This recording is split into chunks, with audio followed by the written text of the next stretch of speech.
All right, guys, and welcome into another episode of Wagers on Campus, where Burns and I are talking college football for the 2025 season. Folks, we are single digit days away from actual college football. And today we are breaking down the Big Ten conference. That's right. We've done every single conference so far. This is the last conference that we're going to be breaking down.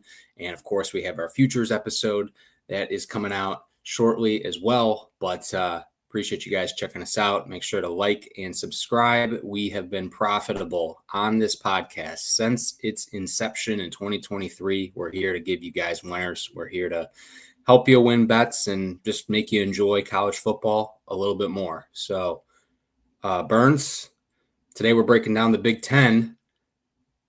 How we feeling? Yeah, we're recording after the news broke, so I'm hot ass right now, red ass, as they say, hot ass. Pause. I'm full red ass right now. Piss is hot. What? Piss is hot. Yeah. I mean, it's a disgrace to everything that is sacred. Let's just get right into it because if you are listening to this, you already know the news. NCAA made public their decision on what they feel is a punishment worthy for 5 level 1 offenses to Michigan Wolverines team with Jim Harbaugh, Connor Stallions. It's pathetic. They're going to avoid a bowl ban. I could give a shit about vacating wins. That always seemed very silly to me. But 4 years probation is nothing. They took 4 years to get this shit done. Apparently, they'll be getting a $20 million fine. So basically, just not getting Bryce Underwood. Just ask Larry Ellison for some money again. And 8-year show clause for Connor Stallions, 3-year show clause for Denard Robinson, 10-year show clause on top of the already 4-year show clause from Jim Harbaugh, who won't give a fuck. He will never be back in college football, sitting on a $60 million contract in the NFL. Sharon Moore, an embarrassing 2-game suspension that they already self-imposed, decidingly in games 3 and 4. They added one more game for next season. So, yeah, that'll really be worth the shit. It's embarrassing. It's a disgrace to college football. Whether or not it was Michigan, the NCAA really, really fucked up. And I'll kind of hold my tongue on the hope. I reached out to all the panel that decided for comments or if they'd like to come on the podcast and explain the difference in investigative purposes from a court of law versus just a private investigation in what you take into account for ruling. So we'll see if we get a response out of that. But there's a lot I want to say. You can go ahead first. Well, I'm actually just curious to hear more of your opinion on things. And I'm going to start with, what do you think would have been an appropriate punishment? I think the only appropriate punishment here is you have to set the precedent for deterrence. I think that's where my biggest issue is. First I'll start with the potential vacating the wins or title. I just think that's always silly. It's only something you reflect in the record books at a later date. We all watch the games on the field. Um, it was a clear advantage outside of just literally injecting needles into the players with PEDs on the sideline. It was about just as worse, just as bad. And so vacating wins is never really going to deter someone when you always have the video evidence. So postseason ban is the only thing that would suffice in deterring any other teams. I mean, college football is $1 billion business. We've got teams now that could basically they're running $100 million businesses out of these universities, and if you're gonna come up to a booster that is a billionaire and say, hey, we're going to get run through the ringer, but if you shell out $20 million, like, we've got a team of people ready to completely break the rules, um, break all moral standards, all ethical standards, and we will bring you a national title. Can you write the check for $20 million? I mean, which starving program isn't going to have some booster that would love to have that national title banner hanging in the rafters?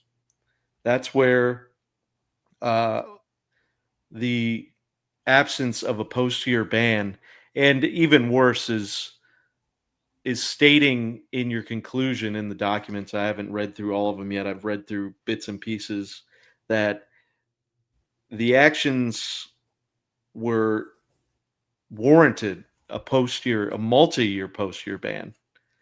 The actions that were conducted by everyone under investigation, but their only reasoning was it would affect this team and these players, and that's not fair to them for past actions. And that's the most out of touch, just completely off base, moronic worldview in this college football landscape, where you can open up a special portal where you waited till a week before week 0 to release this, to cover this up, I mean, on purpose. Because if you could have dropped this same thing in July and opened up a special portal, say, hey, if you don't want to be on this Michigan team who's now 4 years banned from the postseason, feel free to transfer wherever you want.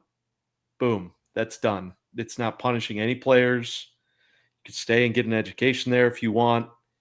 It's a disaster. It's nothing short of a disaster, and what could spawn from this is terrifying. When we talk about rule violations, bugging sidelines, bugging booths, cheating in every extent has now just opened up the floodgates, and it's terrifying for the integrity of the game. How many years in terms of a postseason ban were you hoping to see? I mean, I would have liked to see 4, but this is how cowardice the NCAA is. I mean, it's not even close. Obviously, hate to even bring this up, but the Penn State scandal, I mean, that reflects on the university and the people that covered that up. Should have been a death penalty, right? It's the players can leave and do whatever. That should have been. They got 4 years. They reduced that atrocity to 2 years. 2 years. That's insane. Ohio State was barred from playing in the national championship as an undefeated team Terrell Pryor's year for selling their own signature and selling signatures for tattoos. And that barred them from that team winning a national championship that year, or competing for one at least. Listen, other teams, even this year, you look at Akron, academically ineligible, they're bowl banned. How about the FCS teams coming up to the FBS?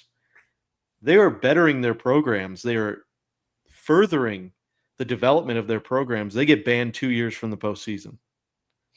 So anything less than 2 years would be completely unjustified, and that's really the only thing that can deter a program from stepping over those moral and ethical boundaries and breaking the rules set in place. That now, who is going to be able to police these standards when we didn't get it's now 2025. National championship was 2 full years ago. It was already happening. There were already murmurs of it before the national championship, a full year before that.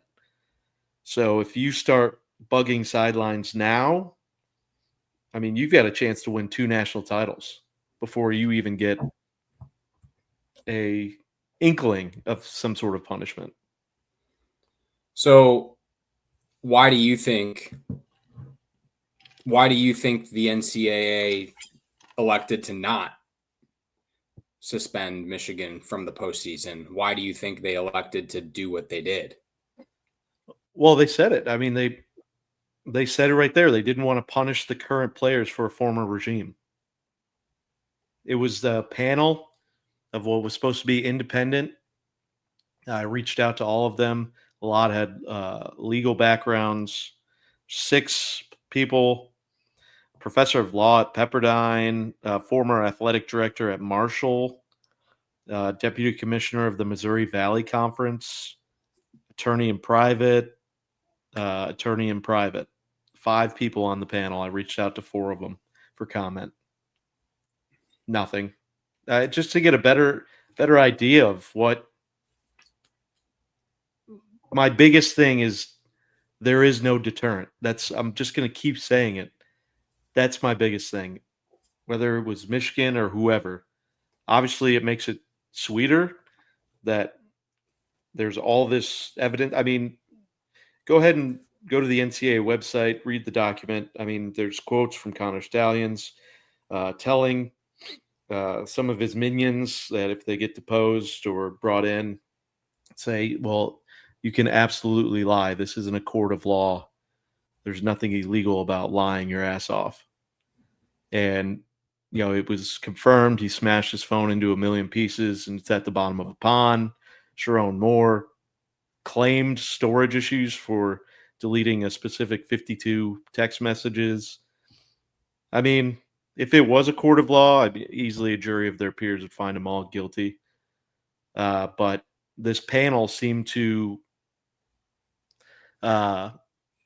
not take into effect all of these things that they discovered and said, well, without those things, there's no evidence for us to punish them, which seems absurd and ludicrous. But that's the fact of the matter. And we will see. But I don't predict. I mean, how could you predict anything positive could come from this today? Final question I'm curious to hear your take on is any bias getting in the way of your opinion? If this was Ohio State, would you be saying the same things? I would feel embarrassed if this was Ohio State, even cheating. Like, you should feel embarrassed and like nobody looks at you in a serious manner. I mean, your program immediately goes in the shitter as soon as this entire they're. I mean, it's just so obvious, and I just wouldn't care because that would never be a case where I just can't even fathom being so mediocre for so many years, and then all of a sudden, out of nowhere, you have 3 miraculous seasons, and then you're back to being mediocre. Like, it's something I would be ashamed of to be affiliated with and associated with. But at the end of the day, it's going to hurt college football landscape as a whole, not just this particular rivalry. So that's what really gets me pissed off about this. Like I said, keep the wins, keep the title, but there's got to be something that would not make anyone else or another team or fuck it. Why shouldn't Ohio State do it now? Why shouldn't we just cheat and bring that as another obstacle for an already powerhouse program? Yeah, I hear what you're saying. Just the punishment was not severe enough by a long shot. Um, I think I would have liked to see them be suspended from the playoffs for at least 1 year, if not more. But I was really curious to hear your thoughts on that. Just being so close to the Michigan Ohio State rivalry, and I understand you're not trying to bring bias into your take on this. But yeah, I was curious to hear your thoughts. So that's interesting. That news just broke. And like you said, I guess there's not really a deterrent for teams to do it in the future if this is what the punishment is going to look like. Um, Anything else that you want to add to that? I mean, I think $20 million revenue from the playoff is, it's interesting on a operation that's operating at a $27 million loss. So operating at, say $47 million loss will definitely sting, and we'll see how that comes out. I mean, that's even saying if they have to pay the fine as a lump sum. Who's saying that Michigan can't defer the fine X amount of years? We don't know that detail quite yet, which would really further the fact of, yeah, if we can just spread $1 million a year for 20 years, I mean, fuck. I'm putting Bobby together Bonilla. a team of all the scummiest, uh, like autistic fans that we have that can just go to every away game and just figure out. I mean, the whole signal system. Luckily, we're putting deterrents in the helmets, like the audio in the helmets, to basically rid college football of signals. But at the same time, there's some ways where you just can't get around it, and yeah, it's a dark day for college football. Well, I'm sure this will cheer you up. The AP poll was released. Oh man, yeah. How about you start us off? What are your thoughts? Because you are a unbiased, or not unbiased, you just don't care about preseason AP. Okay, well, let me pull it up here and take a look. When was this released? August Um, 11th. yeah, Monday. Okay, cool. So our top five here, we got Texas, Penn State, Ohio State, Clemson, and Georgia. 6 through 10, Notre Dame, Oregon, Alabama, LSU, and Miami. 11 through 15, Arizona State, Illinois, South Carolina, Michigan, Florida. 16 through 20, SMU, Kansas State, Oklahoma, Texas A&M, Indiana, and then 21 through 25, Ole Miss, Iowa State, Texas Tech, Tennessee, and Boise State. So I don't really have any complaints right off the bat. I think the top five is pretty fair. Those are powerhouses in college football. I mean, if you want to argue Notre Dame or Oregon or Bama or LSU, that they deserve a top five spot. Sure, I hear you, but all in all, Burns, I would say that this is where I would about expect to see the AP top 25 come out. Yeah, nothing too shocking here. How about you? Yeah, I noticed you didn't scroll to the bottom. Toledo, 36 in the country, receiving 13 votes. Wow. Just a news of note. Anyway, I mean, that's not my point. I don't care that I do care that this exists. So, like, especially now that we're going to be taking into account strength of record, like when I see teams like Miami, they're not a top 10 team. They got to prove it. When I see teams like Illinois, I mean, 12th in the country because they had one good season and they returned to like players. Look how many teams they had to barely squeak by. I mean, they squeaked by Purdue, worst team in Power Four by far last year. So, and teams like Florida, Michigan, complete flops last year. Texas Tech clearly just getting show with money. Ole Miss lost so many players and so much production that I don't see how they're a top 50 team personally. Talked about how they're going to regress. Basically, my thing is that this is good for dog and pony, like sell the game. You've got 1 versus 3 or 1 versus 2. But when it comes to potentially, uh, there's going to be 3 to 4 one-loss teams in the top 25 after week 1 already. Like, that's just fact. Like, Clemson, LSU play, Ohio State and Texas play. Yeah. And so why not wait till college football playoff rankings come out? Like, it really doesn't mean anything.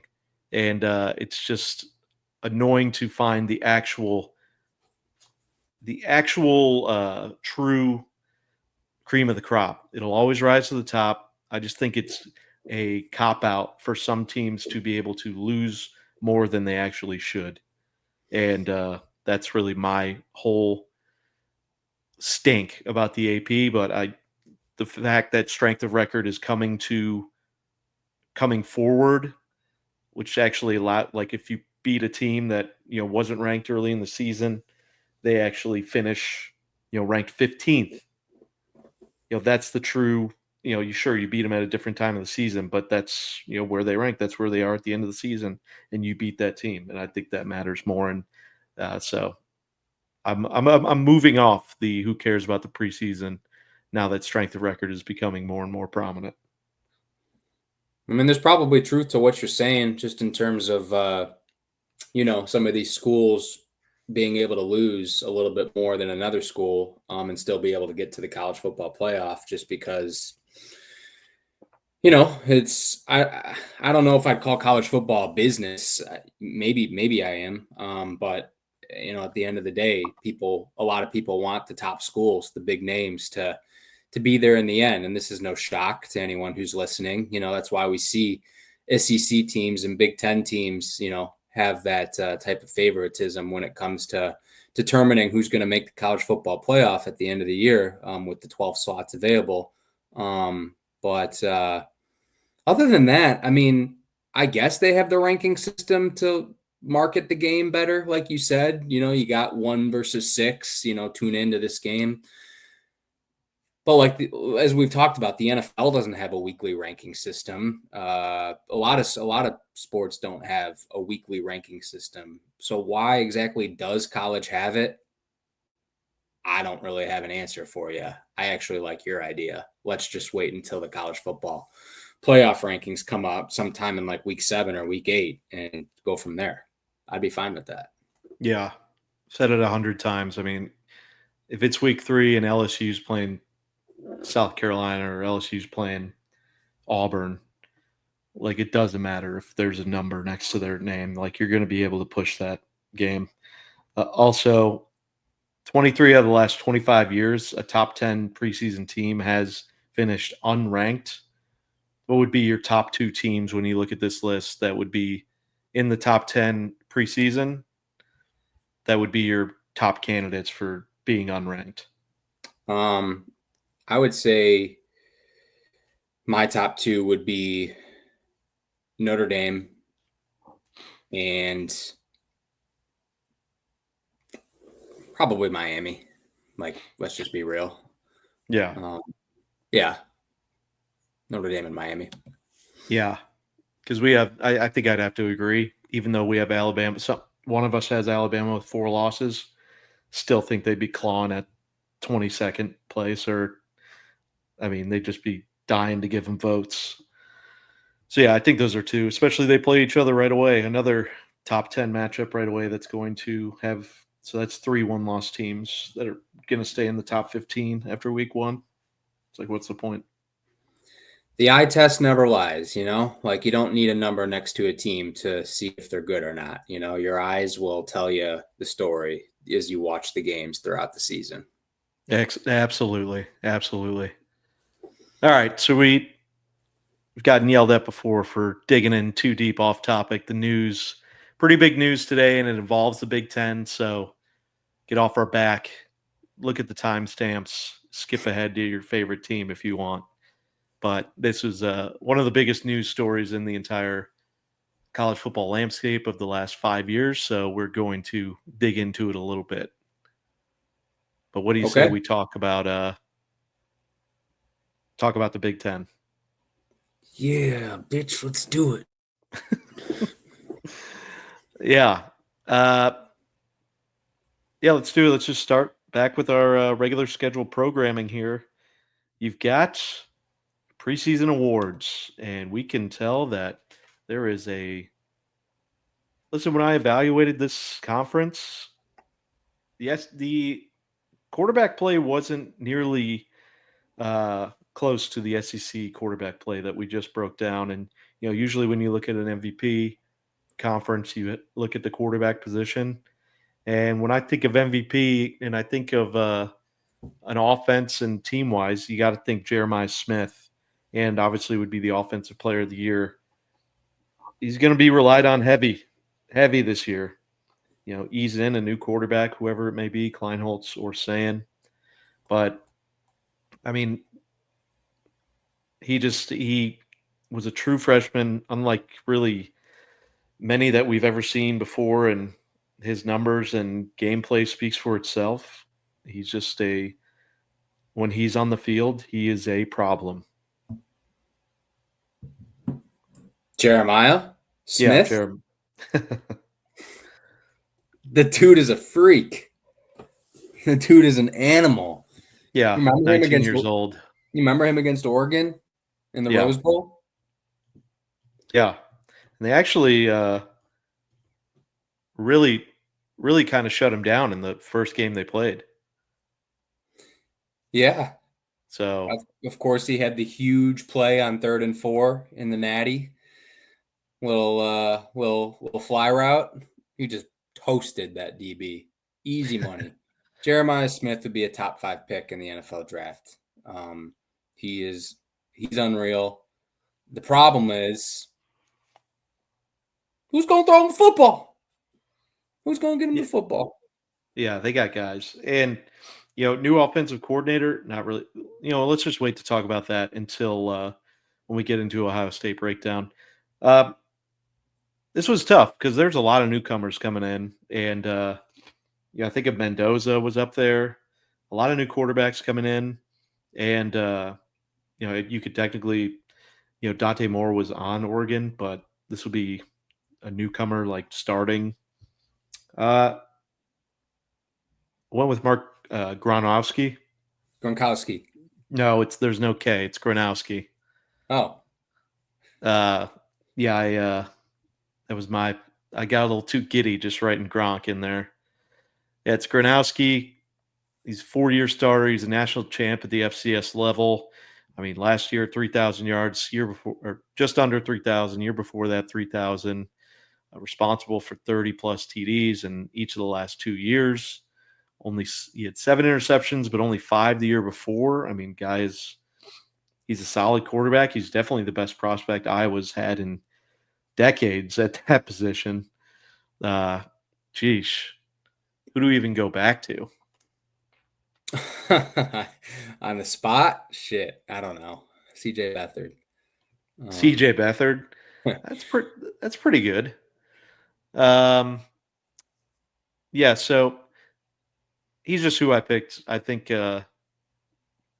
since I'm a little high on Iowa, I like rocking with him as the newcomer. All right. Yeah. I mean, Iowa, man, they're flying under the radar a little bit, aren't they? We'll talk about that. Yeah, and then Caleb Downs. Obviously, Ohio State is the 2 best players in the entire country, let alone the Big Ten. Caleb Downs is someone that, potentially a number 1 overall pick at the safety position in the NFL, which is absolutely unheard of. This guy is just he's a computer wealth of knowledge back there. He's AI. And he really is AI. Like, everything he does is just that play that completely. I mean, he's the reason that Ohio State beat Texas. I mean, Sawyer has the scoop and score, but even if he doesn't score, like, it's Ohio State ball. But Caleb Downs blowing up that play on the 1-yard line back to the 8-yard line completely changed the fabric of that entire drive and game. And yeah, and then obviously he adds a little bit of versatility in the punt return game. First punt return in Ohio State game for, I think it was 8 years. So, yeah, the dude is just he's what we call a ball player. A ball player, Alex.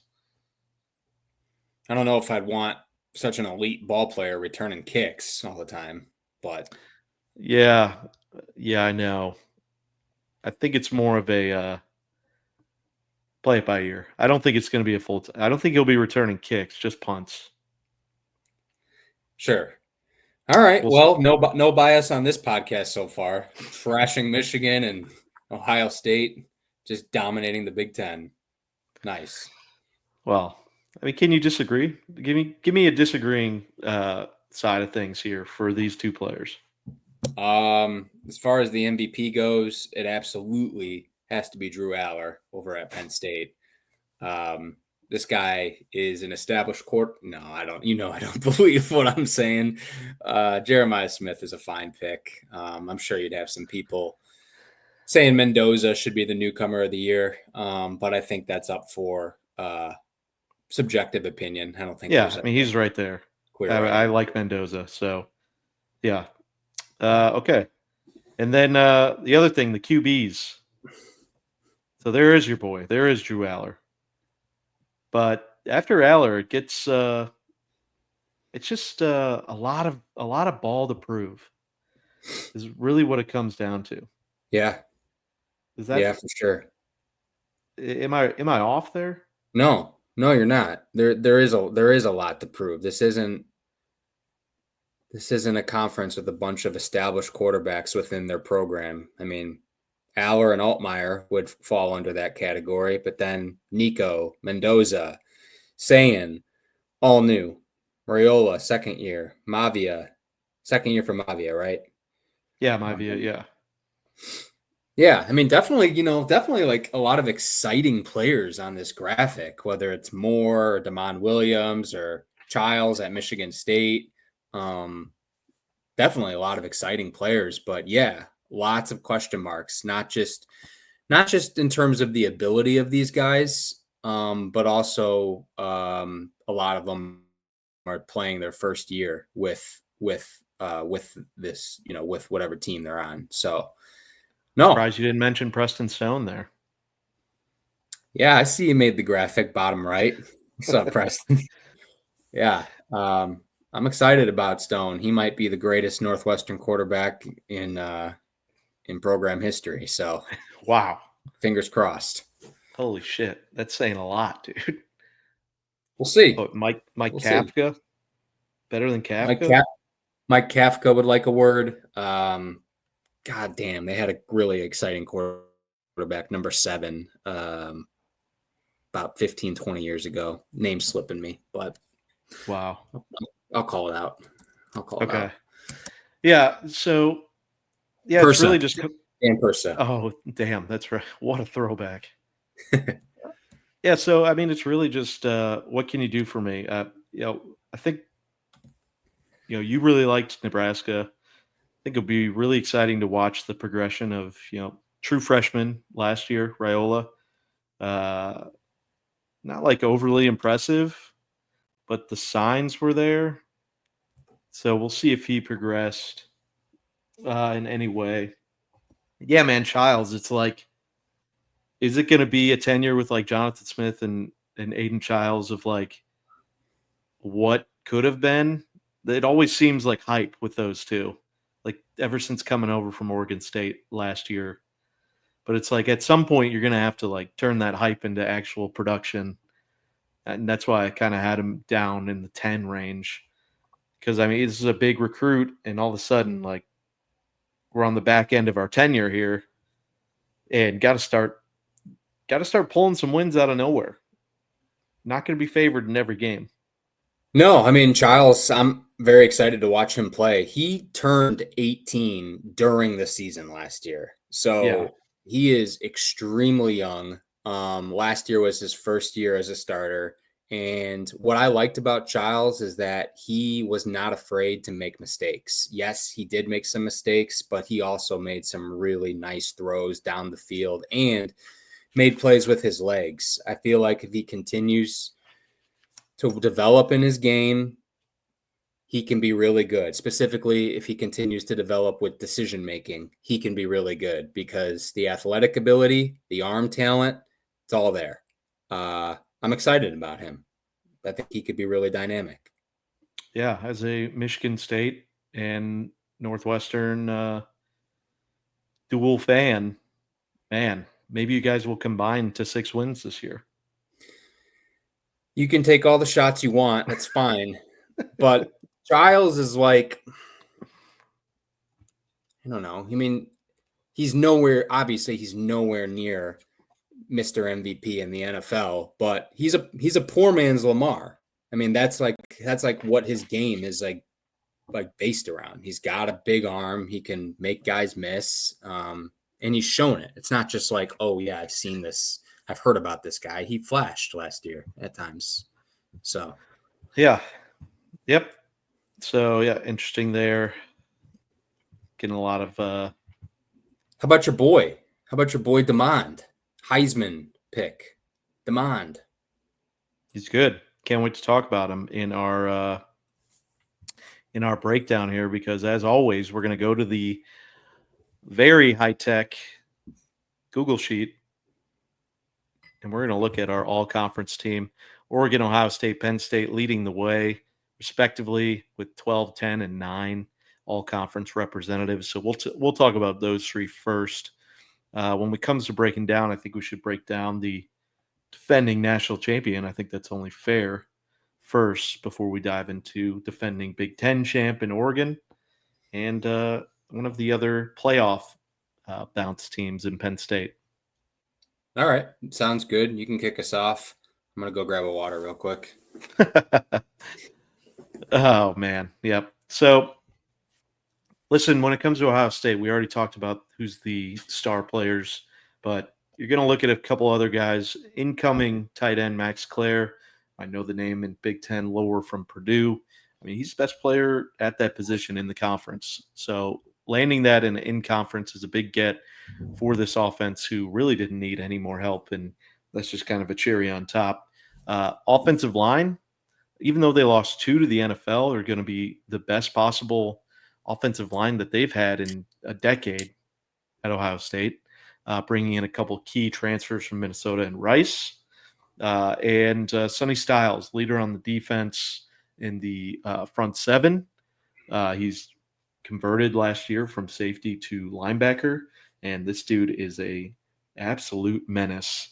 So 5 representatives on the first team, Jeremiah and Caleb Downs. Second team, Arvell Reese is going to be another problem. Same with Edric Houston. Was a small injury issue in camp, but seems to be fine. Nothing suspected long term. Should be good to go week 1 for Houston. Carnell Tate, by far our best wide receiver duo in the country. Jeremiah and Carnell. Carnell already moving up the big board of a lot of people's wide receiver draft boards. So, and then Jermaine Matthews Jr. Is going to be a problem at the defensive back position. So 4 representatives there in the second team, and then Davidson Igbinosun. Man, if this guy can just figure out how to guard someone without holding them, he is never going to get beat. I mean, he's a speedy, incredible speed, but I think he led the nation in defensive holding penalties last year. So just something you work on as you grow. So that's 10 representatives there. And then, as always, we're going to hit the schedule of what it looks like for this season. Someone is calling me that needs to be kicked to the goddamn curb, you fucking spam. Anyway. Yeah, so we already have a couple games decided here from our previous shows. So, Mayor, I'm going to do something different here. I'm going to give some commentary, but we're going to go with all your picks. Or make a Mayor Big Ten graphic, and I will then go back and change to my picks after I recorded them. So anything I click is going to be Mayor's outcome for the season. I suspect you'll have them beating Grambling. But after a bye week, they are going on the road to Washington. And this is where the stat for Ohio State comes up. As always here from the SEC and Big Ten, you could see some stats scrolling for every team that's going to be helpful in the betting. Ohio State's won 20 straight games after a bye week, 14-5-1 to the over in those games as well. This is after a bye week. What do we got? Well, could be a tough game, but I'm not ready to give Washington that level of respect quite yet. So give me the Buckeyes. Yeah. Sneaky game back in Minnesota before they go on the road to Illinois. Dub at home against Minnesota. Then they go on the road to Illinois. Tough game for both squads. Let's go Illinois. Wow. Okay. And then they go on the road again. A tough October for Ohio State. 3 of the 4 road games represented here in Camp Randall. Can Wisconsin hand them another loss? No. Okay. Go Bucks. And then a bye week. And then the big one, they're hosting Penn State. The big one indeed, right? What a massive, unbelievable game. Let's go Penn State. They finally get it done. 3-loss Ohio State team with 4 games to go. Okay, should they probably beat Purdue, right? Beat Purdue, beat UCLA, beat Rutgers, beat Michigan. All right. That's good. A 9-3 Ohio State team. Outside looking in, 7-2 in the conference. Man, it really looks tough sledding in Columbus a year after the winning a national title, according to Mayer. Whoa. I have them at 9-3, not 3-9. Yeah, 9-3. Right. Yeah. You said tough sledding, blah, blah, blah. They missed the playoff. I respect this team. 9-3 is not bad at all. Oh, for programs that expect national championships, 9-3 is sound the alarm. That's just the cost. I mean, this is a reset year. This is a reset year. We all know it. It's okay. They lost 14 guys to the draft. It's fine. Yeah, but they also did reload in the transfer portal, as you missed, at the tight end, at the offensive line position. They also are keeping on a good amount of players on defense that saw reps last year but are getting the chance to get the call up. Their backfield is going to be fine. James Peoples got a lot of time last year, and then C.J. Donaldson from West Virginia.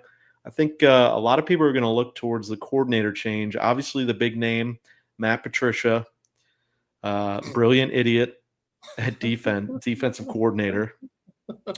But Hartline finally gets the full reins to the offense. This is the guy who's built wide receiver U for what it is today. I mean, he's just ungodly gifted at recruiting wide receivers to come to Ohio State. Yeah. And I mean, dude's a really sharp mind, great player when he was there, and we'll see what he's able to do. Obviously, a lot of criticism from Chip Kelly on this podcast, on a lot of other Ohio State-focused podcasts. So I feel like Chip Kelly was out no matter what, and this was just a amicable breakup. As for Jim Knowles going to Penn State, not so much amicable. A lot of schoolgirl drama, not at the national championship parade. He said, she said. We'll see. He lands at Penn State. So we will see what he KD'd that. Their ass. What? He KD'd their ass. Yeah, big time. Kevin Duranted their ass. That's what he did. Yep, he did. And so that is going to lead to an interesting addition to the rivalry, per se. Although Penn State hasn't beaten Ohio State since 2016. Tough look on a rivalry. But I've got to be honest, I think the players made Jim Knowles look better than Jim Knowles made the players look, if that makes any sense, and vice versa. So he might have just been – he's done well, but he got over the edge last year with incredible defense. So let's talk about the Nittany Lions. They are represented by 9 players on our all-conference team. A tremendous amount of – I mean, this is it, right? This is James Franklin's year. It's time to shit or get off the pot. Like, if you're a Penn State Nittany Lion fan, you have got to hope for minimum semifinal national championship appearance. 100%. I mean, 100%. Especially after last year, getting as close as they did to making it to the whole, to the big shebang. They played Notre Dame tough. It's a really good football game. Came up short at the end. Drew Aller threw that pick right after Herbstreit said he wouldn't want anyone else to lead his team down the field. That might have been a reverse jinx by Herbstreit. Who knows? But Drew Aller makes our first team quarterback in the Big Ten. We all know who Drew Aller is at this point. He's flashed. He's certainly had his moments. I think he's been a beneficiary of a really good team around him, but I also think he's been a kryptonite. Has been just the high expectations, man. When your team starts to play well, the quarterback, the spotlight gets on you more and more. I think if he was at a smaller school, people would be saying, "Yeah, ours, he's a pretty damn good quarterback." But I think he gets a lot of criticism because the expectations are as high as they are. But look, that criticism is going to stay loud unless he absolutely, really freaking balls out or they win a national championship. Running back wise, Nick Singleton, this dude has been a name ever since he came on campus a few years ago as a freshman. He shined in their first game against Purdue, and Singleton has been great ever since. They also have Katron Allen, the two-headed monster at running back. He made our third team Big Ten. And then Penn State dashed across the board. You always know that they're going to have some good defensive players. Dennis Sutton on the defensive line, Tony Rojas at linebacker, another defensive lineman, Zane Durant, and cornerback, AJ Harris. And they got a receiver who actually made the Big Ten team this year. Trebor Pena, but he's from Syracuse. Incoming transfer from Syracuse. So, yeah, I think my biggest hangup on this team is they've been missing that guy at wide receiver. A little worried about character issues from Pena. Listen, they also replaced their two best players. And so you could say Drew Aller this, Drew Aller that. Abdul Carter and Tyler Warren were the straw that stirred this team's drink last year, especially Tyler Warren. Bailed out Aller a ton when wide receivers could not get any separation. I think in their playoff game, didn't he? It wasn't until the fourth quarter he completed a pass to a wide receiver, I think. I think you're right. I think it was something crazy like that. So if they cannot find that, I don't care about who's returning. I don't care about the hype. This team will not compete for a national championship with that missing factor. I mean, they're not just going to line up fucking just no wide receiver personnel and run it on every single play with these two guys, I don't think. A little side note, it looks like unless he can throw for 4,300 yards, this is a weird stat. The last three Penn State quarterbacks are your last three all-time leading passers. So Sean Clifford most recently, Trace McSorley preceded him, and then Christian Hackenberg preceded him. Each person passed the previous guy. That's 1, 2, and 3. That's pretty funny. Goodness. I guess it's just the evolution of college football, or guys just stay at Penn State forever. Yeah, exactly. Say what you want about this team. They didn't schedule anyone for maybe that's why people are so high on them as well. They got the Indiana treatment this year. They are going 3-0 off the bat. 3 cupcake home games. Bye week. And then this is what we worried about last year when we saw similar schedules. Oregon, this is the whiteout game. This will be a night game. Their first true test. Give me Oregon first half, whatever that money line is. Okay. Who do you like in the game? Well, that's your decision. It's my decision. All right, let's go Penn State. Get the win. Dylan Gabriel this year, Oregon. And they have to ship out to LA where they play UCLA. I'm going back. Wow, interesting ass game. Give me Penn State. Sure. Then they'll take care of Northwestern coming back home. Well, hold on now. Interesting game here on the road at Kinnick for a bye week before Ohio State, but you already have Penn State beating Ohio State. So what do you think about this game? Could be a night game as well. Can't count them all. Let's go Iowa. Wow.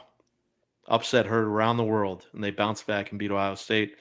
Doesn't get any easier as Indiana comes to town. Give me the Nittany Lions at home. Yep. And they go to East Lansing late in the season. Looks like November in East Lansing. Could be an ugly weather game. Give me the Spartans in an upset. Whoa. 2-loss team. Then they come home to host Nebraska, followed by Rutgers to finish out the season. That's a weird finish. Let's give Penn State 2 wins to close the year. Beat Nebraska, beat Rutgers. Okay. 10-2. It's interesting. Man, that's really interesting. Should be competing for a Big Ten title at 10-2, but we will see. Up next, Oregon Ducks. Any final closing thoughts on Penn State? Oh, yeah, our stat for Penn State, of course, the most famous stat you'll see every time they play a ranked opponent. So probably see this stat in week 5 against Oregon. James Franklin, 1-15 straight up against top 5 opponents. Maybe Oregon won't be top 5 by then, but yeah, that's Here's a closing pretty. thought. That's pretty doo-doo. It's pretty stinky. Here's a closing thought. Yes. Who was their team last year? The answer is Tyler Warren and Abdul Carter. Those guys were Penn State last year, and they were selected high in the first round of the NFL draft. They also didn't pass the eye test in a lot of games, I felt like. A lot of the games were ugly, and yes, they found their footing maybe in the second half and won a little convincingly, but I don't think they're going to be some undefeated, absolute dominant team this year. I really don't. Yeah, I agree. I don't see. I don't care if Jim Knowles is there. I know it's a similar style defense as it was to last season, 4-2-6. We'll see. We'll see. Oregon up next. Sneaky. They got guys. Except, don't know if they'll be able to replace the production of Dylan Gabriel. 6 guys represented on our first team, including Mekhi Hughes, comes in from Tulane. Great running back. Dude is definitely going to fit in perfectly fine at power 4 level. And then defensive line, probably have the top 5 defensive linemen in the entire country with Ualungale over there. And then Theron Johnson, Dylan Thieneman from Purdue. Purdue tough, losing their 2 best players, just really kicking them while they're down. Yeah. Then a couple guys on O-line. And then the rest of their guys were represented on the second team. I mean, looks like I doubled up Ualungale. So, whoa, only 11 guys represented on this team. That's a user error by me. So, Evan Stewart is where you're going to look for your production outside of Mekhi Hughes, but he has pretty sure he might be done for the year with a patellar injury. Yeah, he's gonna miss. He's gonna miss significant time. That's what we know. Yeah. So nothing official yet, but that's a huge blow. Still making our team based on him, basically before not going to kick him off the team for getting hurt. But yeah, it's a massive blow for a team that is a lot of question marks at the stellar positions. Dante Moore, not represented here, is their quarterback transfer that rode behind Dylan Gabriel last year. Let's take a look at their schedule because they're going to open up with also some cupcakes. But when we look at Oregon, they get that Penn State game. Their highlight that we want to show is 9-3 against the spread as a road favorite in this conference in the last 3 years. Oh, in their conference, so Pac-12 included. We'll see what that game is. We'll see what that is. Could be a favorite, probably not, but you never know. Penn State could. They're not going to trip up. Let's be honest. They play fucking nobody, so right. Probably not going to be a road favorite there. But after a bye week, doesn't get any easier. They host Indiana. Burns, can you flip your screen so I can see the schedule? Yeah. All right, got it. I got to give Oregon the win there. Interesting. I mean, yeah, it's at Autzen, and you'd probably have them beat Rutgers and Piscataway. Yep, and then beating Wisconsin at home. Tell you what, that's a sneaky, weird, like maybe one of the furthest flights in the entire country, Eugene to Piscataway, and then back to Eugene. So don't sleep on that Rutgers team, just making it ugly. Sure. Bye week, go to Kinnick. Oh boy. Oh. Give me Oregon to get the win. Okay. And then they host Minnesota, USC, and then go to Washington, the rival.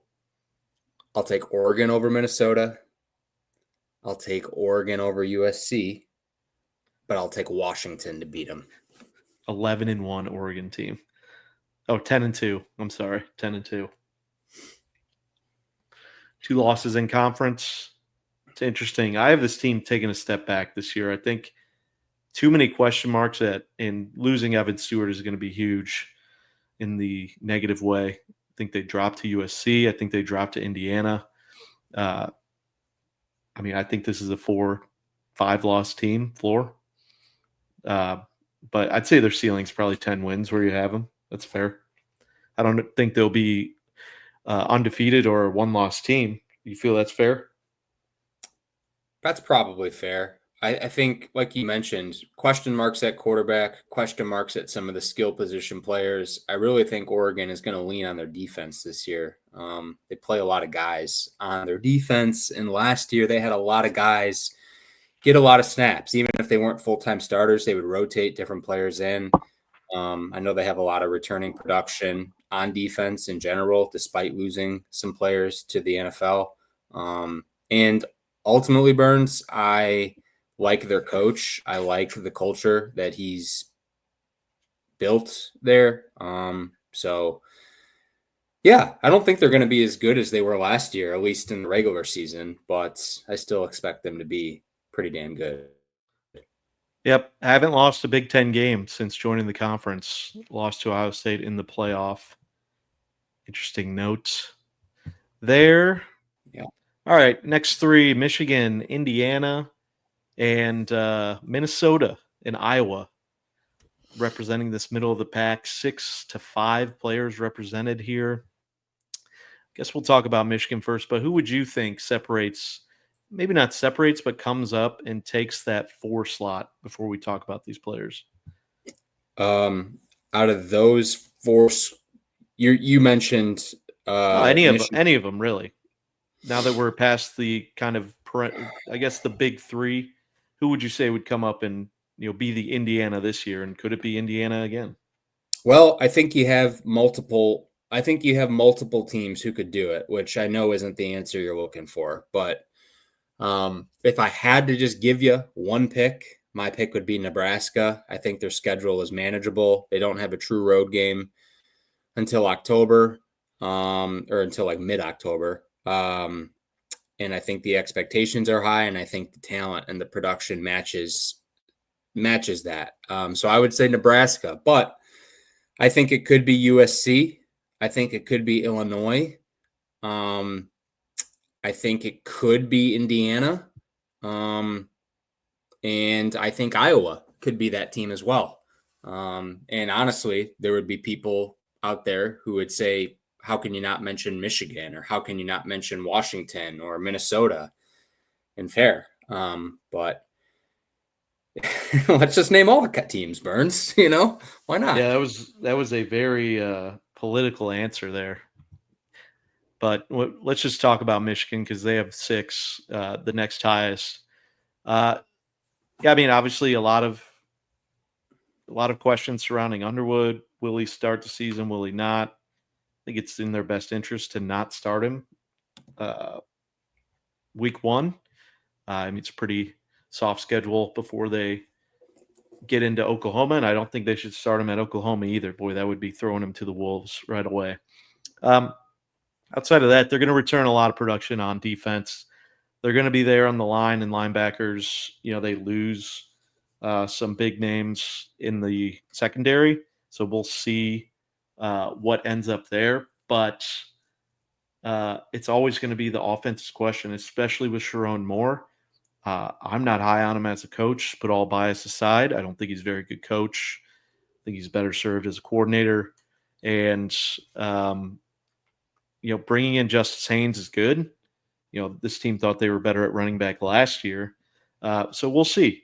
I don't think Underwood's going to break the world or anything like that. I think he'll be serviceable, but I just hope he doesn't get the nickname Bryce Underwhelming. That's really, I Whoa. just, for the kid's sake, I just hope that doesn't stick with him. He just better not turn into Bryce Underwhelming. Whoa. All right. I mean, Michigan is more than their quarterback. I don't know what they're going to do when it comes to that quarterback situation. Do you think they'd be smart to give Underwood like 10 snaps a game? I don't see what the purpose is. I think that would take more away from Mikey Keene. I mean, Mikey Keene is reunited from his coordinator at UCF, right? I think that's right. And listen, I just think he's more than a serviceable. He's the best quarterback they've had in years, for sure.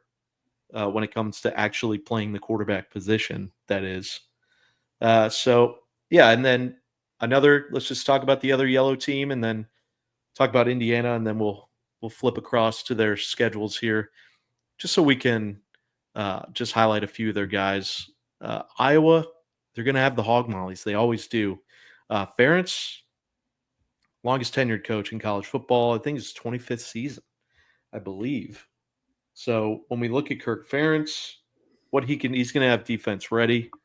Obviously, losing some studs on the back end, but the biggest question is who's going to step up in a down the field standpoint to actually make you competitive. Like the fact that these conferences aren't split up anymore.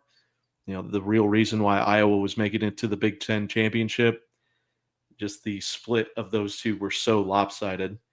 They were winning 6 games in the Big Ten, averaging 13.8 points a game. So that's not going to be there. So that's my only concern. I think Caleb Johnson, he's a really good college back. We'll see what he does in the NFL. I think that's not as big of a loss as people are saying, especially bringing in an actual quarterback that could play the forward pass position in Gronowski. So we'll see. And then Indiana, dude, I expect Indiana to be a scoring team. I expect a lot of touchdowns, points, Mendoza, Surratt. Dude, this Indiana team should be fun. They lost some production on the defensive side, so they are going to need to score. Amari Cooper, not Omari, Omar Cooper is their other wideout. So look out for him. And then how about LeBron in the slot? How about LeBron in the slot? They got LeBron in the slot. LeBron Bond, if you're unfamiliar. And then, Roman Hemby out of Maryland. The Maryland transfer, very productive back from Maryland, will be their running back. So let's talk about those three when we break down their schedules. Let me click into here.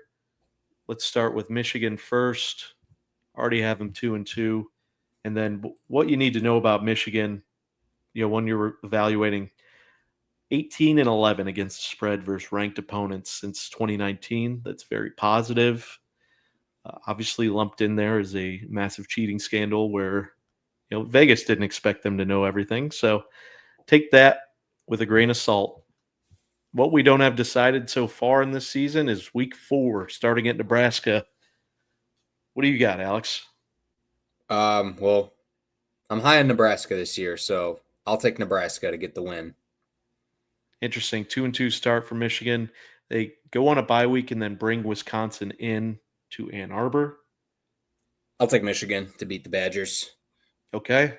And then they fly out to LA where they face USC, a Pac-12 here, back to back. USC, then home for Washington. I'll go ahead and take USC, and All right. then against Washington, I'll say Michigan gets the home win, Okay. and Then little then brother. little brother game. That's right. I'll go ahead and take Michigan State this year. Wow. Wow. That is a big upset. And Michigan will probably bounce back against Purdue, bye week, Northwestern, and Maryland. Let's give Northwestern the dub in Chicago, and then we got Michigan beating Maryland. Wow, a 6-6 football team. Bowl eligible. Bowl eligible is right. At what point do you think Bryce Underwood took over in this season? After the USC loss? Third loss of the season? No, I'm going to say after the bye against Wisconsin was his first game. Oh, wow. 2-2. They pulled the trigger, and he lost 2 rivalry games. Yep. To little brother. And the. Okay, that's interesting. I obviously go watch our futures show. I have Michigan under 8.5 wins this season. It's plus money. I think they win another game in here. I think they beat Michigan State. But yeah, I like them right at the 7-win mark. And man, I like your outlook. So going into Iowa, we've already got a few. They'll beat Albany, have them losing the Cyhawk game. But interesting notes about the Cyhawk game, Alex.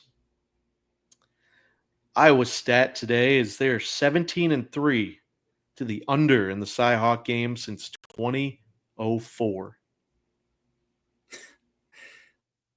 Wouldn't that make Iowa State 17-3 to the under as Yes, well? whatever. They're a participant in the game as well. Yeah, I mean, we talk about this game every year when it comes around, and the number, as far as the line, seems to get lower and lower as the years go on. So overs due this year, right? That's what this podcast is all about. What's due? I don't know. TBD.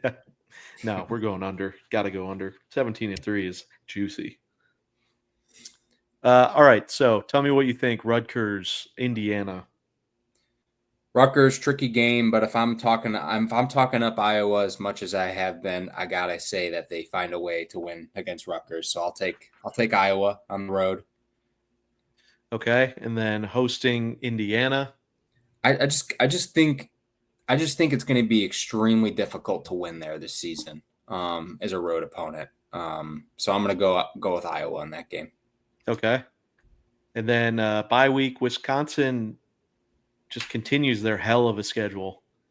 Yeah, for sure. This is a big rivalry game, and I've had Wisconsin drop in quite a few games already. So let's give the Badgers a home win. Okay. Then Iowa upsets Penn State the following week, and then they host Minnesota. Let's go with Iowa. Okay. Bye week, drop the game versus Oregon, and they go on the road to USC. God, that's a brutal schedule there. Give me USC. Yep. Give me, I'm sorry, Michigan State then comes to Iowa before they finish off at Nebraska. I'll say Iowa gets the win against Michigan State, but they drop against Nebraska. Okay. Man, they have a tough schedule, dude. Jeez. Yeah, they do, for sure. They really do. And I think that's why their number's so high to make the playoff. But I think, in my opinion, they should beat Wisconsin.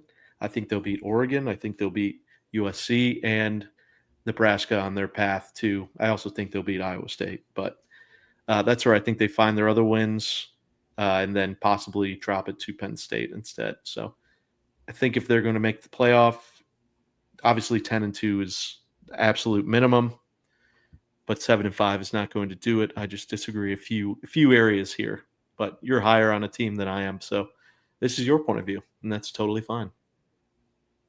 Yeah, It's just a tough ass schedule. My God, they play everybody that's good in this conference outside of Washington, I guess, in Well, they Illinois. avoid Michigan and Ohio State too. True. So yeah, we'll see. And then up next, Indiana. You already have them at 2-3. I like them a little better than this. Obviously, once again, they made the news for their non-conference schedule. Two FBS team, when we count it. So, but the Fighting Larry Birds, week 3 at Indiana State, and then a big one. This will be a nice early Big Ten showdown of two teams of what the hell do you got for me? Indiana and Illinois. Talk to me. Well, yeah, this is a biggest Illinois Indiana game in football history, potentially. Look, early in the season, Indiana at home. I still think Indiana is a good team. So I'm gonna take Indiana here because Illinois at this point will have also already played a road game against Duke. So let's go Indiana. All right. If you remember 2 years ago, a electric 48-45 overtime game, Indiana, Illinois. So we'll see if that electricity carries over a couple of years. Lose to Iowa, lose to Oregon, for they host Michigan State, host UCLA, and go on the road to Maryland. I'll say that they beat Michigan State. I'll say UCLA gets a surprise road win. And then I'll take Indiana to beat Maryland. Okay, before dropping to Penn State, hosting Wisconsin, a rivalry game there, a bye week, and then another rivalry game, Purdue. I'll take Indiana at home to beat Wisconsin, and then I'll take Indiana to beat Purdue. Signetti famously saying Purdue sucks when he got hired. That's 8-4. 8-4 for the Indiana Hoosiers. As you can see, my optimism for this team, a lighter schedule, but they play enough Big Ten opponents to silence any critics when it comes to strength of schedule. Let me ask you this. So change this, change this. You look at this Indiana team, if they're 10-2, but their only 2 losses are to Oregon and Penn State, is that a playoff team? It's right on the cusp, Burns. Because those are 2 big teams that you have to think they'll have to beat one of them, right? Or they need to, I should say, they need to beat one of those teams to get into the playoff. Right. Yeah. They would be like the 12th team. Yeah. Like in a Clemson position last year, or like they'd be right there. Yeah. Tough to think a 10-2 team would be outside looking in, but a lot of chaos this year. I think there are going to be some 2-loss teams outside looking in. Mm-hmm. All right. So moving to the middle tier here. Next up, we got Minnesota, Nebraska, Washington, USC. Usually you wouldn't say that with Minnesota, but fighting PJ Flex, they just kind of quietly reeled off a couple good seasons. I believe 9 wins last year is where they finished after their bowl.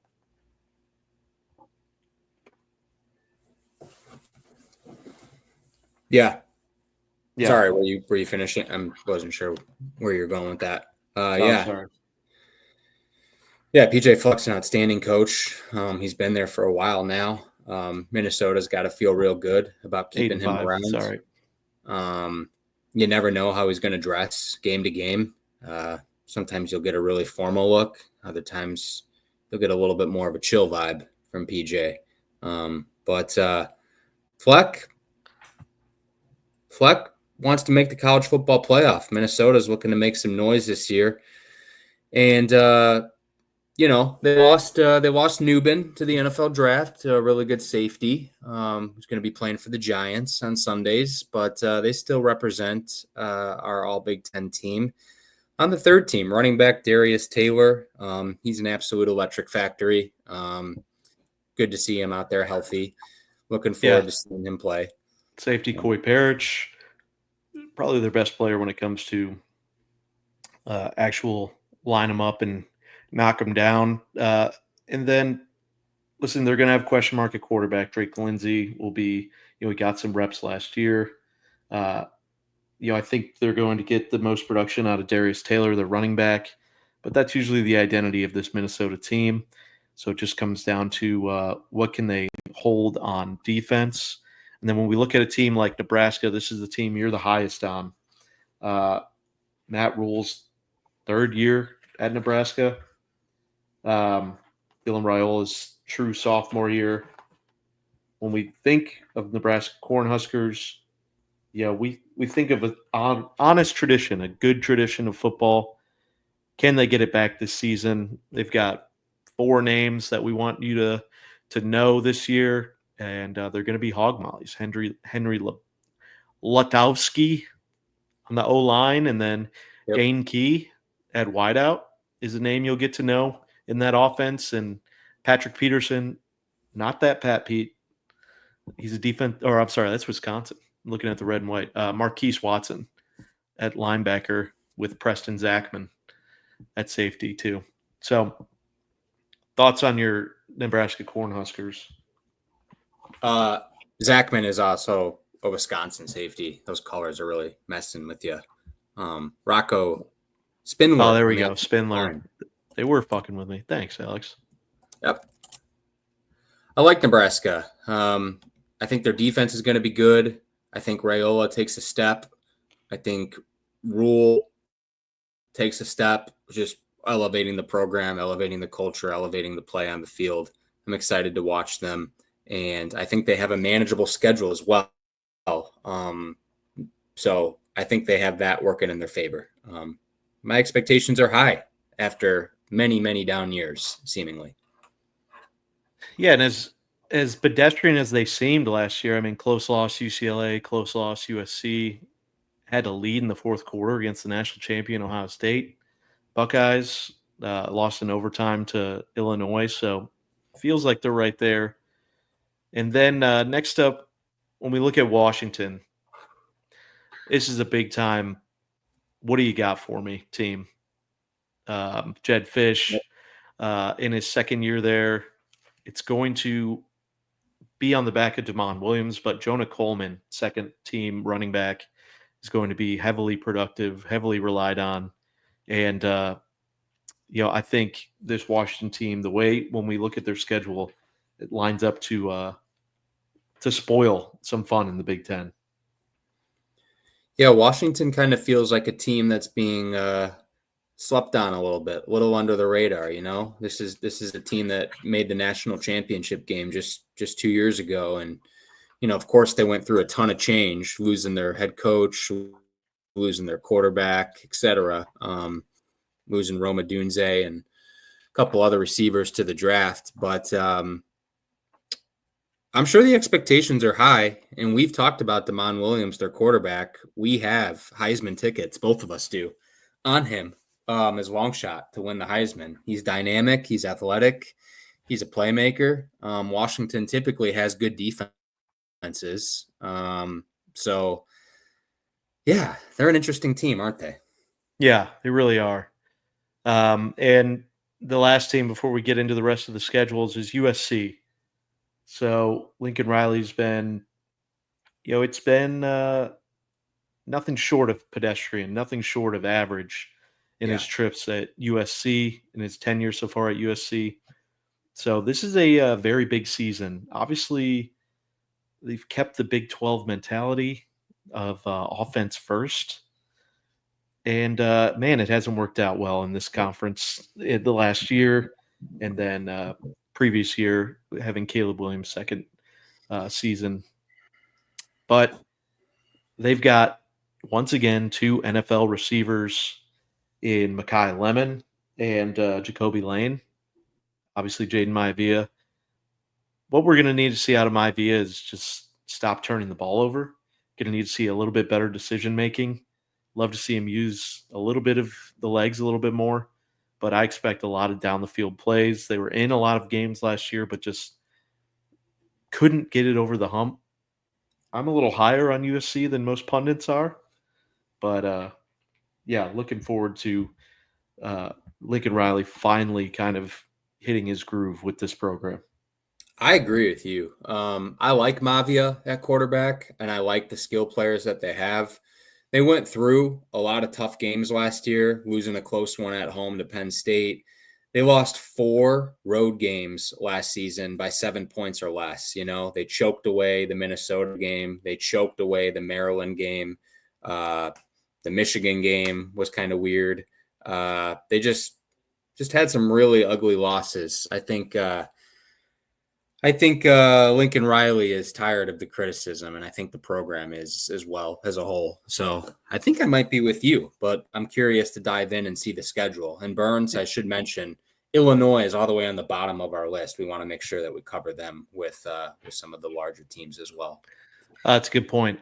Good call out there. I guess I didn't add them in. So yeah, Illinois will be the last one. Altmaier's our second quarterback. Xavier Scott, a true NFL talent at defensive back, uh, and then a few guys represented on the O line as well as the linebackers with Dylan Rosiak and Matthew Bailey at safety.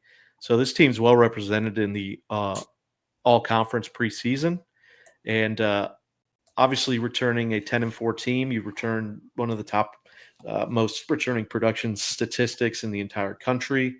But like we mentioned for Illinois, I mean, you've got a lot of close wins there against a lot of teams that maybe shouldn't have been close.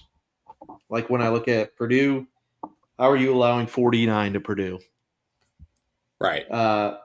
And then a Michigan State team, they took care of them, but then Rutgers the next week, you allow 31 to Rutgers, who's been absolutely atrocious on the offensive side of the ball coming into that game. And then Northwestern hangs 28 on you as well. So returning a lot of production doesn't always mean a guaranteed recipe for success. But again, I think their schedule lines up pretty well for what they're looking to accomplish. I just think they might be in the category of everyone's favorite darling, which always raises red flags for me. Yeah, me too. And they're going to need to find someone to replace the production of Pat Bryant at wide receiver, who is a 3rd-round pick by the Broncos in the draft. Pat Bryant last year, 54 catches, almost 1,000 yards, and 10 touchdowns. So they're going to need to find someone to replace his production. Yep. So let's dive into Washington here. Washington's note that you want to have coming into the season. Jed Fish is 9-4 against the spread as a home dog, and Washington is 24-11 to the under in the last 8 seasons. So when they're a home dog, It's cold up there.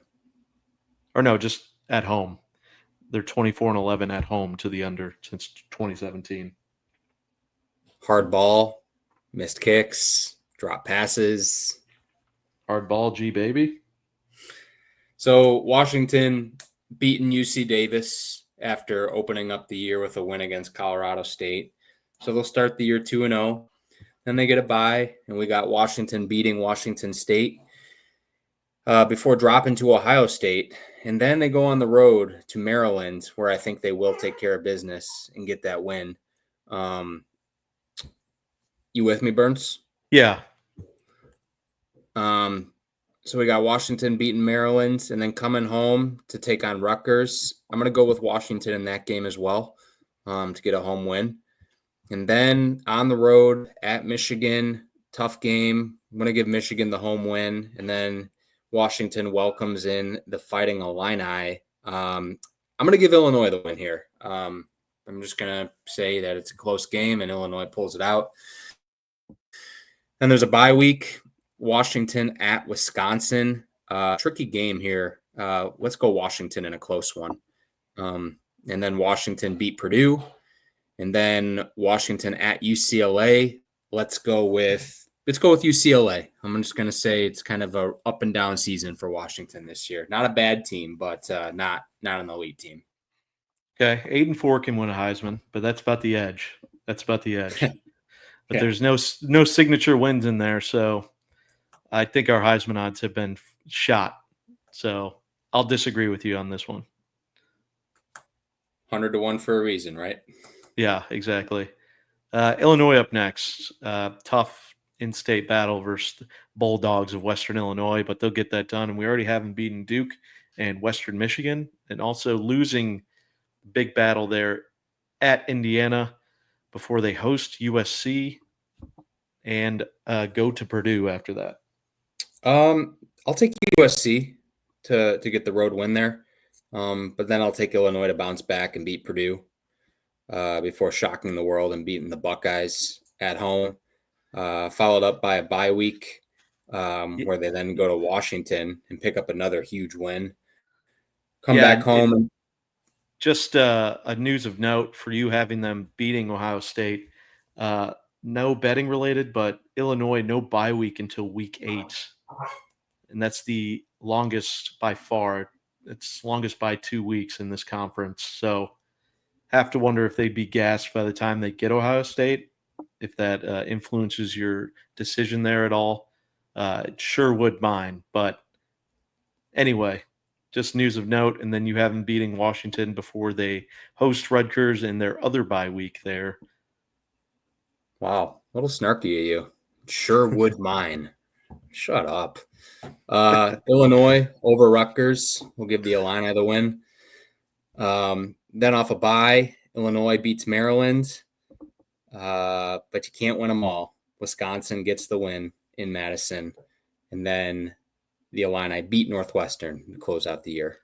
That might be a Big Ten contender there. What do we have them at? 9-3, 6-3 in the conference. Oh, disqualified. Okay.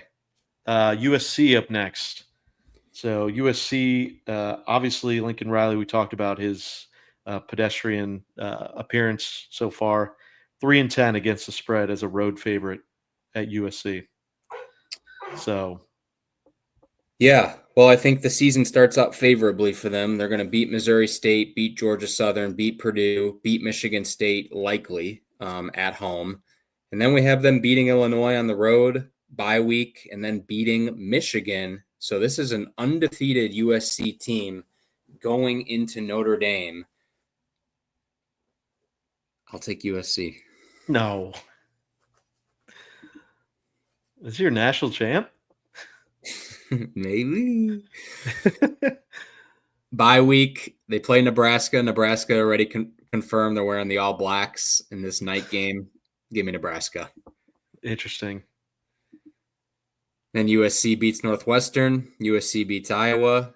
They lose to Oregon on the road, and they beat UCLA. Rivalry. All right, so I think that's 10-2, 7-2 representative, 7-0 at home. The home. This podcast loves home teams. Listen, I disagree with you on a couple of these.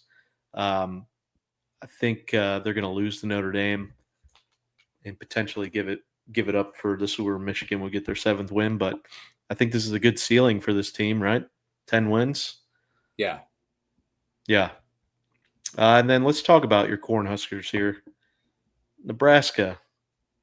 So the Cornhuskers 16-6 to the under versus non-conference teams since 2019. Last 6 years, they are 16-6. Interesting. Yeah. All right. So the defense plays against lesser opponents. So we got Nebraska starting the year 4-0. Bye week. They're going to beat Michigan State at home. Then they're going to beat Maryland. Now, here's the old question. Can they win them all? We'll give Minnesota the win. I don't like it, but we'll give Minnesota the win. Okay. Nebraska comes home and beats Northwestern. They beat USC. And then they got to go on the road at UCLA. Tricky scheduling spot here. I'm going to say Nebraska is flying high off their USC win, though, and they pick up a win. They hit the bye week. And then I got them losing to Penn State before beating Iowa to close the year. Okay. Yep. If I had a ticket for them to potentially win the national championship and make the playoff, I'd also have them at 10-2, representing themselves in the Big Ten championship. Looking at the schedule, though, I think middle of the season, leading up to this USC matchup, it's very favorable, right? Playing teams like Michigan State, Maryland, Minnesota, Northwestern, who all have question marks next to their name that we've talked about. So I think that's very favorable, actually. And the Cincinnati game is going to be shaky. We've talked about, and then obviously hosting Michigan. Right. But yeah, for sure, this team could be 8-0 going into USC. But I think it's a they're realistic ending. possibility. I think the end of their schedule really kicks them in the ass, and I think they lose 3 of their last 4. Yeah. They got to start the year off on the right foot, man. They can't be like losing to Cincinnati in Arrowhead to open up the year. You know what I mean? Yeah. Otherwise, I'll just rip my tickets up right in front of me. Yeah, I mean, you're 100% right. So, all right. And lastly, Wisconsin. Yeah, the Badgers. Did we talk about whiskey? I don't think we had. Yeah.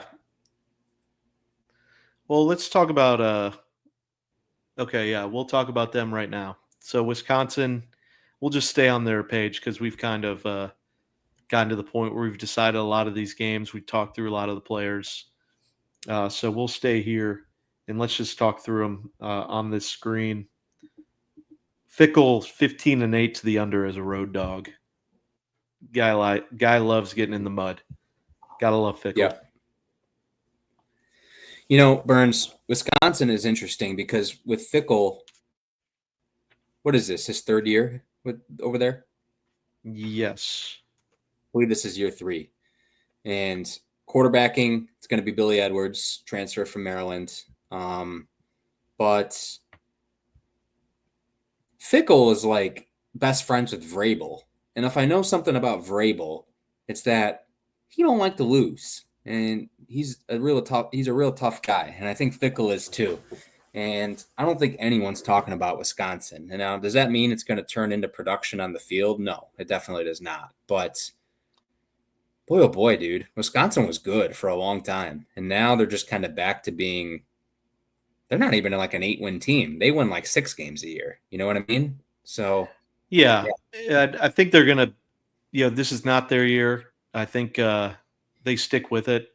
They tried to make the transition to a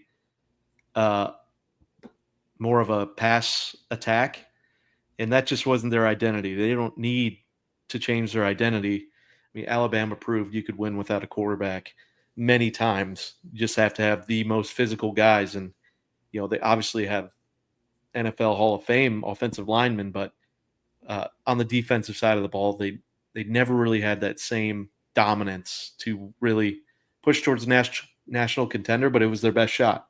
So they got to get back there. I think they're trying to do that. Mayor, this schedule is fucking insane. yeah. From a Big Ten level, they're going to be fighting for 6 wins to get a bowl. I think we can agree that they beat Maryland, but they're not beating Mm-hmm. Bama. No. We got Michigan beating them. Yep. I mean, I could see them losing to Iowa. We got them losing to that's a rough Michigan, Iowa, Ohio State, Oregon, Washington, Indiana, Illinois. Those are 7 games in a row. That could be 0-7. Could be. That's brutal. And then final game, the rivalry versus Minnesota. We'll say Wisconsin gets off the mat and wins. Okay, because I mean, last year they got mollywopped 24-7 in this game. Now they're on the road. This is an ugly rivalry that just up there in that cold weather. Mm-hmm.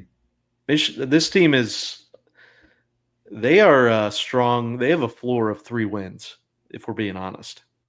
As crazy as that sounds. I know. Their schedule, it does them no favors at all. I don't really have anything. Yeah. I mean, even Miami of Ohio with DeQuan Finn could press them to the buzzer. We have them winning that game, but that's no gimme when it comes to non-conference. And then your Blue Raiders the following week. That's fair. I think they will be able to handle them. I only need 6 out of the Blue Raiders. Right. All right. Next up, we'll talk Michigan State ball. Jonathan Smith's second full year here. We haven't started out 3-0 though. Yeah, and highlighted, of course, by Childs at quarterback and Nick Marsh at wide receiver when it comes to some offensive production for them. But we have them starting 3-0 until losing on the road to USC. Then they have a bye. Then we have them losing on the road to Nebraska. And then they return home to play UCLA. This one is interesting, weird kind of game. I'm going to say Michigan State gets the win in East Lansing and beats UCLA before going on the road, losing against Indiana, and then returning home to beat Michigan in the huge rivalry game. And if you could scroll down, perfect. Michigan State taking on Minnesota. Can't win them all. Give me Minnesota. Bye week. Michigan State with the upset of the century against Penn State. You know what? Give me Penn State, Burns. Change it. Change that back. Change that. Yeah. Yep, Come on. that's fair. Yeah. Michigan State at Iowa. Give Iowa the win. And then we'll say Michigan State beats Maryland to close the year. 6-6. Sneak into a bowl. Yeah. That's fair. I mean, they got a lot of question marks on the two two lines. So offense and defensive line. So not a lot of experience. So they will have some of the best receivers. They'll have a top echelon with, like you said, Nick Marsh leading the way. So we'll see. They just need to get those guys that are getting experience now. That's what they need. They need them to step up.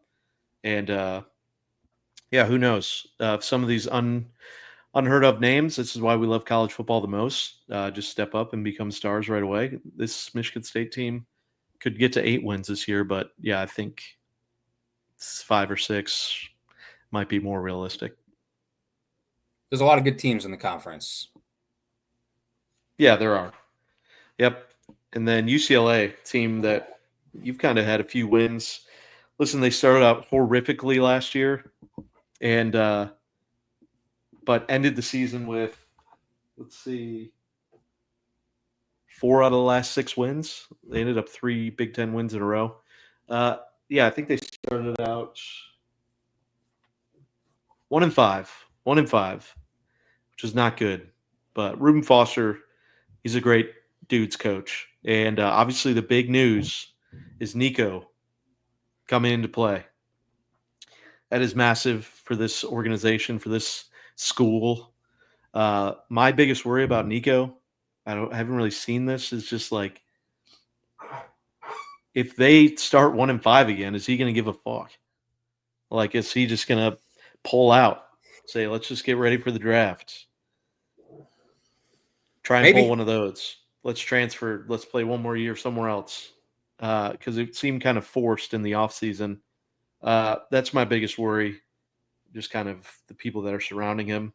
But if he's able to actually play, this team will be competitive. And, they have a couple guys, Mikey Matthews in the slot, Quasi Gilmore, incredible name. And then Foster's undefeated against the spread against ranked opponents. So this dude is a absolute bell cow for the boys when it comes to covering the spread. So let's keep that in mind, guys. Yeah, UCLA is a team that improved as the season went on last year. So we'll see how they roll into the year with maybe some of that momentum this year. Starting the year with a game against Utah, man, that is a tough game for both squads, honestly. We have Utah winning that game. When push comes to shove, Burns, I don't know who I'm going to pick, but we'll stick with Utah for now.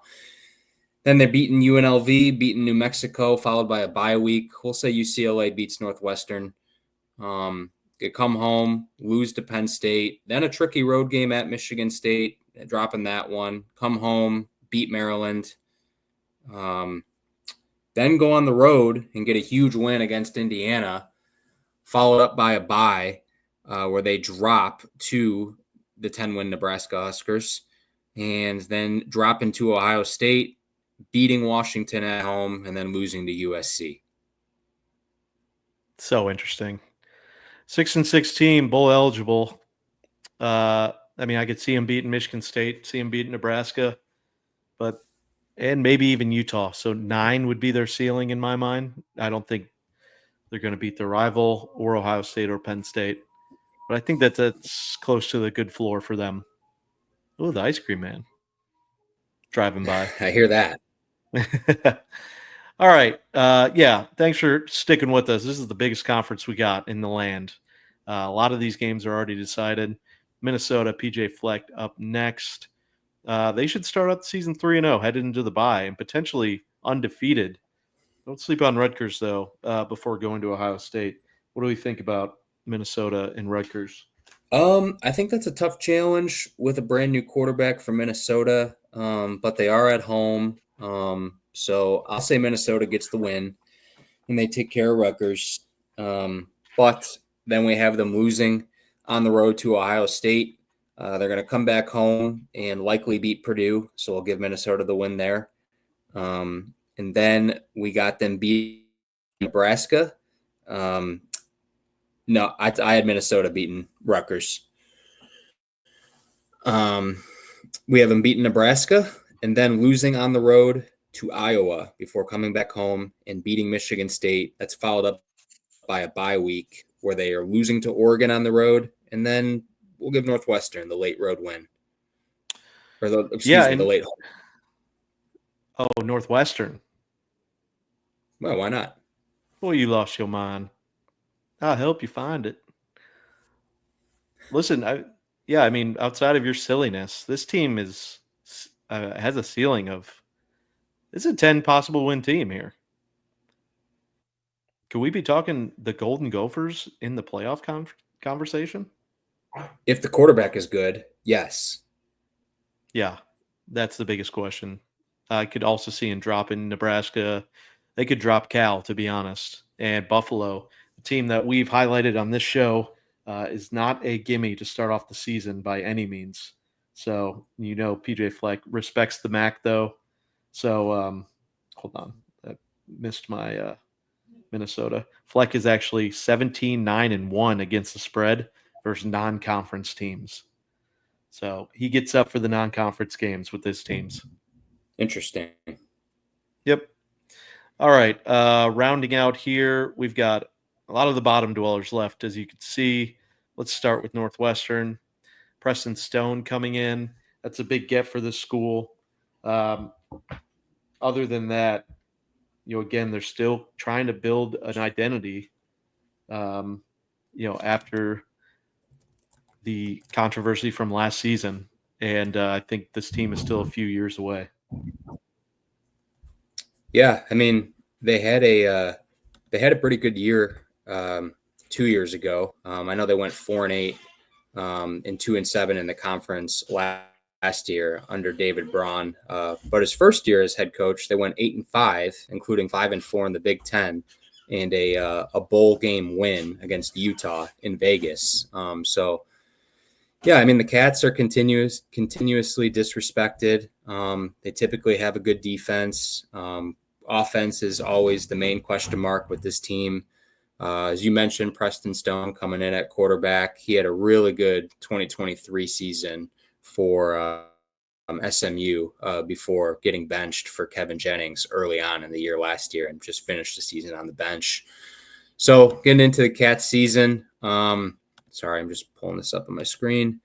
We got them losing to Tulane, beating Western Illinois, losing to Oregon, followed by a bye, losing to UCLA, beating UL Monroe, losing to Penn State.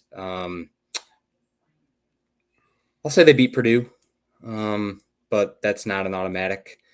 Losing on the road to Nebraska, followed by a bye, losing to USC, and then getting two late home wins against Michigan and Minnesota before dropping to Illinois.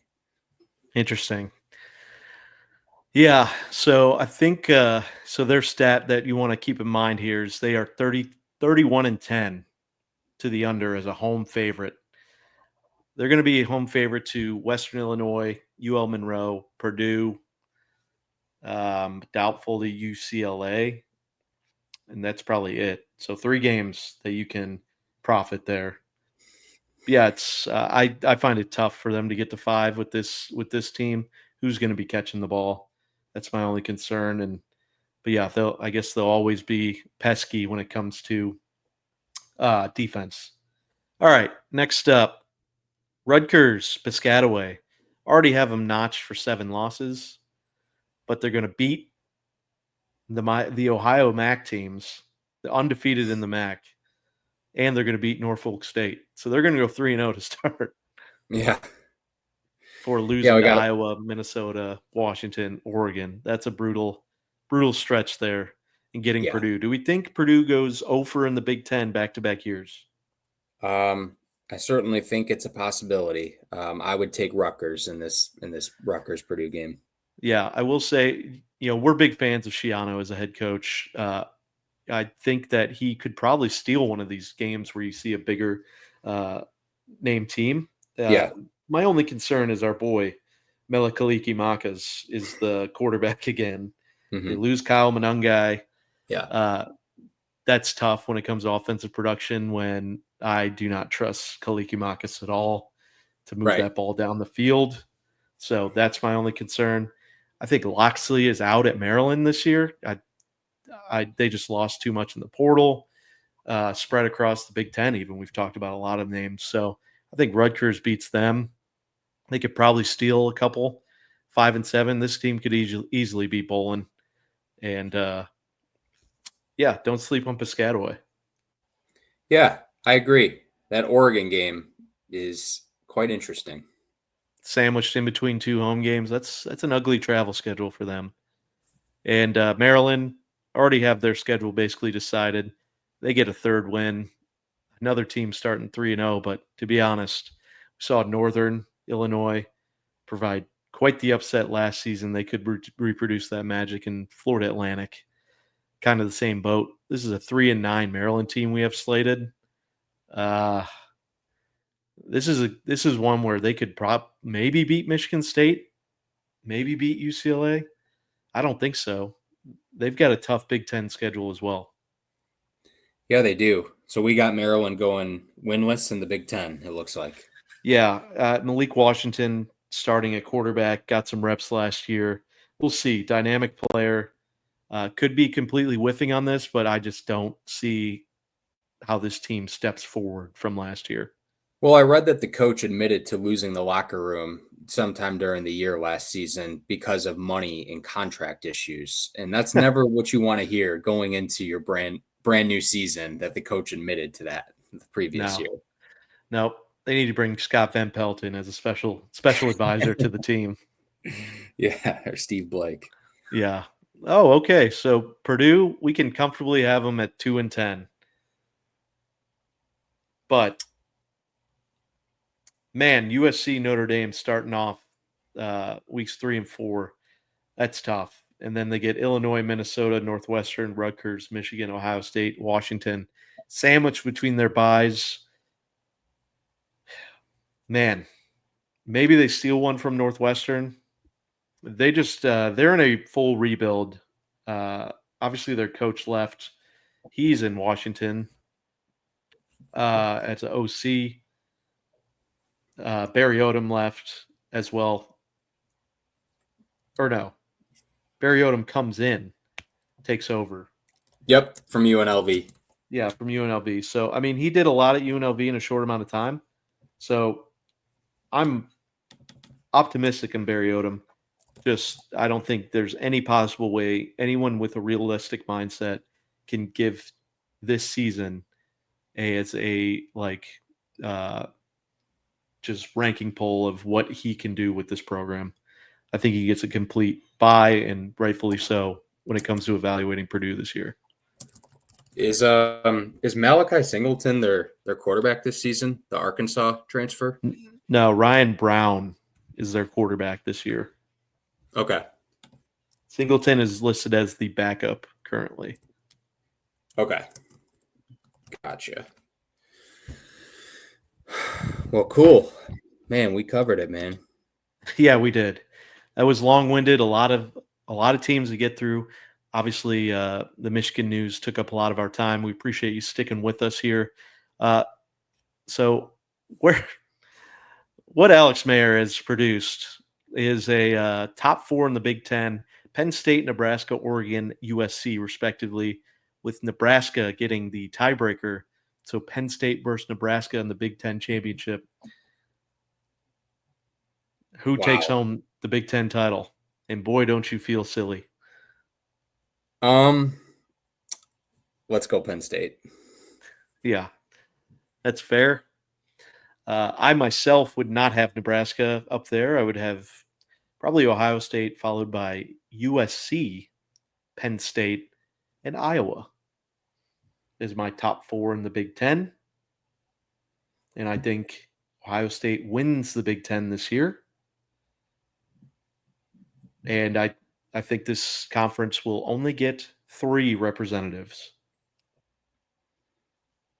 You got Ohio State, Penn State, and USC? Yes. Wow. Yep. I think Oregon misses the boat. One thing that we like to talk about here is, where you can improve on statistically from the last season. Purdue actually popped in 2 things. So 3 close losses last year. We've talked about that. 76% chance of same or better. We have them at 2 wins. They had 1 win last year. Boom. Illinois, 5 close wins last year. Same or worse, 85% of the time. 85% of the time, folks. We have Illinois at 9 wins, so that is 1 win less than last year. So it's pretty good. And then the other 2 teams are Oregon and UCLA. 3 close wins last year, 77% of the time, same or better. So when I look at Oregon, see them taking a step back to 9-3, and then UCLA, I think is going to be a tough schedule for them. So I could see them being 4-8 myself. Sure. All right. So look out for our future show. We already recorded.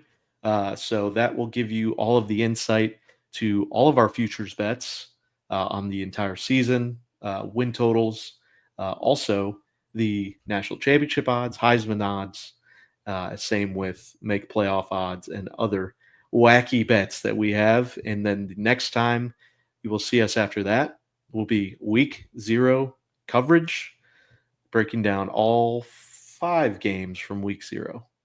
4 games. Yep. Hope you guys enjoyed this episode covering the Big Ten. What a fantastic college football conference, right, Burns? Can't wait. Yeah, it's the best in the land. Back-to-back national champions, the Big Ten. Asterisks. Bye. All right. See ya. Love you.